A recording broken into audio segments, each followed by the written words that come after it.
Welcome to the Concrete Briefing. I am your host, Carter Concrete. Today we are not just telling a story. We are deconstructing the blueprint of a cultural revolution. We are analyzing the trajectory of a man who successfully navigated the transition from the gritty streets of Lefrak City, Queens, to the absolute pinnacle of global media ownership. This is the evolution of Victor Santiago Jr., known to the world as N.O.R.E. This narrative transcends music. It is an exploration of ownership, identity, and the democratization of media. No, R.E. did not merely enter the podcasting space. He disrupted it entirely, kicking the door off its hinges and inviting the entire neighborhood inside. Tonight, we analyze the arguments, the linguistic roots, and the high-stakes evolution of his platform, Drink Champs. Strap in. This is the briefing the culture has been waiting for. Let us examine the facts. In the mid-2010s, the medium of podcasting was viewed through a very narrow, specific lens.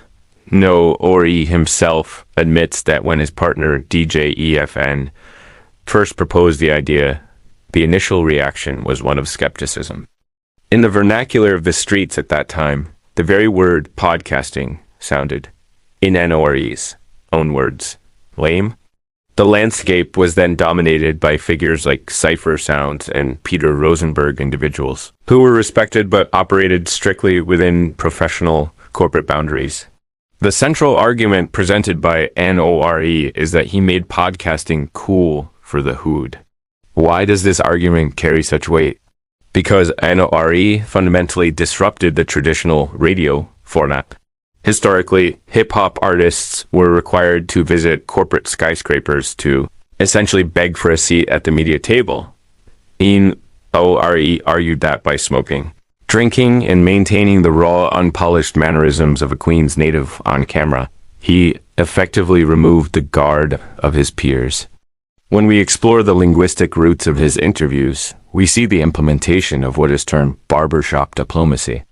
This is an informal, high-trust communication style that creates a psychological breakthrough in celebrity journalism. It allows icons like Fat Joe or the late DMX to speak not as products or brands, but as homies. He moved the needle of media from an interrogation to a genuine conversation. However, with such immense cultural power comes a brutal and steep learning curve. To be a journalist in the traditional sense requires reporting facts without bias. Yet, N.O.R.E. identifies primarily as an artist. This creates a fascinating and often volatile tension. Consider the facts of his second interview with Kanye West. The platform faced massive global backlash regarding comments made about George Floyd and the Jewish community. N.O.R.E. admitted that he initially focused on the metrics, bragging about numbers that outperformed professional football, without realizing the gravity of the rhetoric being shared in real time. N.O.R.E. argues his platform is for conversation, not interrogation. He arrived at the realization that silence can be interpreted as a cosign. This represents the thriller element of modern media ownership. The stakes are extraordinarily high. Ultimately, N.O.R.E. took the rare step of removing the episode, a significant move for a platform built on the ethos of raw footage. Behind this argument is a profound realization. Cultural control necessitates social responsibility.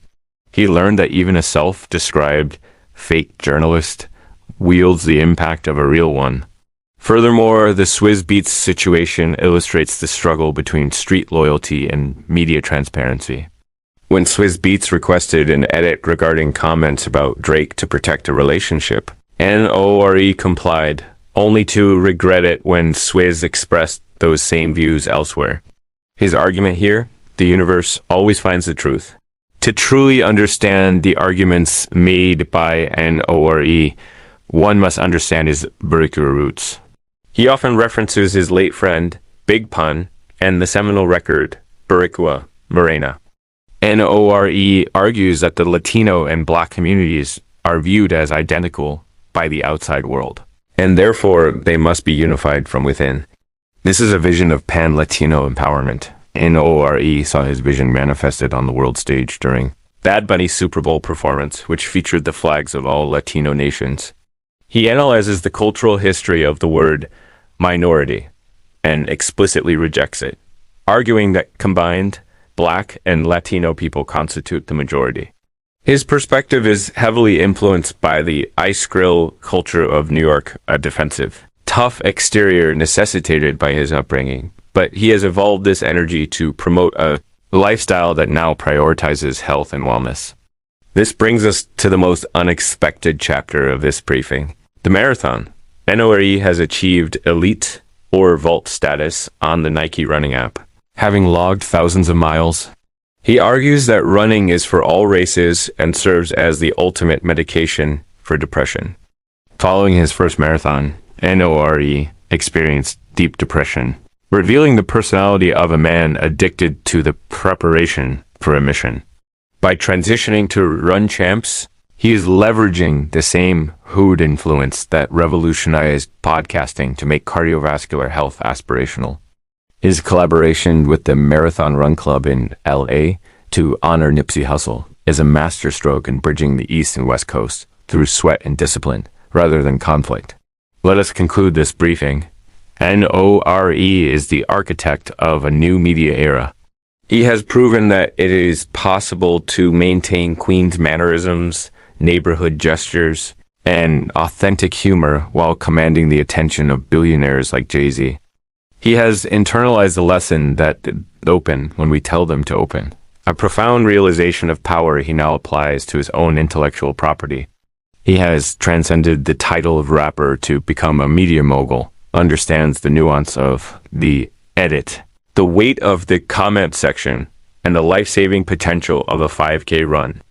I am Carter Concrete, and this has been the Concrete Briefing. The facts are clear. The culture is now in control of the media. The only remaining question is, what will we do with that control?